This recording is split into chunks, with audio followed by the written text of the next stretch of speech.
कसं आहे ते बनवतात? तर तुम्ही लई मोठे गुलाबजामुन खाल्ले असेल, पण आज ब्रेडचे गुलाबजामुन करीत आहे. ते बघा मी काय केलं आहे, 10 ब्रेड घेतले आहे आणि त्याचं ते कडीचं कापून ते घेतले आहे आणि दूध टाकलं आहे. तर मी आता टाकणार आहे मैदा. मम्मी किती टाकायचा?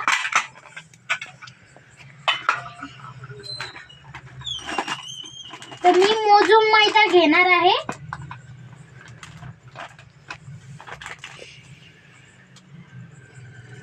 तर मी मैदा टाकला, इकडे सांडला बी माझ्याकडून.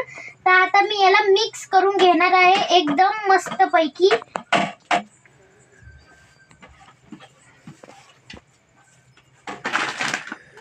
हे बघा मी अजून थोडा मैदा टाकणार आहे.